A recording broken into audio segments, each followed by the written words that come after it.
Ուրբաթ աշխատանքային այցով Թուրքիա կգնա վարչապետ Փաշինյանը, հրավիրել է Էրդողանը, նա Փաշինյանին Ստամբուլում կդիմավորի։ Այսօր Ադրբեջանի եղբայրական Թուրքիա է գնացել նաև Իլհամ Ալիևը։ Ամեն դեպքում Փաշինյան-Ալիև հանդիպում չեն նախատեսում, վարչապետի խոսնակն է լրատվամիջոցներին ասել։ Հանդիպում նախատեսված չէ, բայց շատ հաճախ որոշումները կայացվում են հենց տեղում, իշխանական падգամավորի դիտարկումն է։ Իսկ եթե երակողմ հանդիպում լինի, ապա կքննարկվի Հայաստան-Ադրբեջան հարաբերությունների կարգավորումը, շարունակում է падգամավորը։ Լրագրողները ճշտում են, կարող է Թուրքիան Ադրբեջանին կառուցողական դաշտ բերել։ Եթե Թուրքիան նման քաղաքական նպատակ ունենա,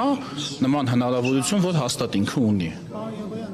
Այլ հարց է, քաղաքական կամք կունենա, թե չէ։ Թուրքիան տասնամյակներով միջնորդ լինելու ձգտում ունի, նոր բան չէ, թուրքագետն է հիշեցնում, բայց ասում է այդ հարցը չի կարող քննարկվել հայտնի պատճառով։ Այդ երկիրը անկողմնակալ չեզոք միջնորդ չէ։ Հայաստանի համար կան առնվազն անհանգստություններ, մտահոգություններ պետք է ասել, որ ըստ էության Հայաստանը թուրքական հարթակը չի կարող օգտագործել Ադրբեջանի հետ հարաբերությունների կարգավորման համար, որտեղ այստեղ արդեն գալիս է բազմաթիվ այլ խնդիրներ, առաջին հերթին այն տեսանկյունը, որ հարթակը ըստ էության զուտ հարթակ չի լինելու, այլ ինչ որ առումով նաև այդ գործարքի հովանավորը պետք է լինի։ Ինչ վերաբերում է Անկարա-Երևան հարաբերություններին, Երևանը վերջին տարիներին դրական ազդակներ ուղարկում է Թուրքիա, բայց օրինակ 2023-ի մարտին երրորդ երկրների քաղաքացիների համար Հայաստան-Թուրքիա սահմանները բացելու պատրաստակամության մասին հայտարարությանն այդպես էլ չհետևեց որևէ գործողություն։ Հայաստանը նաև մարգարան է բարեկարգել, սպասում է թուրքական արձագանքին, նորություն չկա։ Էրդողանը մշտապես թե տողատակերում, թե ուղիղ խոսքում հայ-թուրքական հարաբերությունների կարգավորումը ուղիղ կապել է հայ-ադրբեջանական խնդրի կարգավորման հետ։ Ու քանի դեռ այստեղ լուրջ առաջընթացներ չկան, ուրեմն ակնկալիքներ Անկարա-Երևան հարաբերություններից պետք չէ ունենալ։ Առհասարակ առանցքային նորություններ դժվար թե լինեն, նախադրյալ չկա, թուրքագետն է ասում։ Գուցե կրկին ինչ-որ պայմանավորվածություններ ձեռք բերվեն, գուցե այ հիմա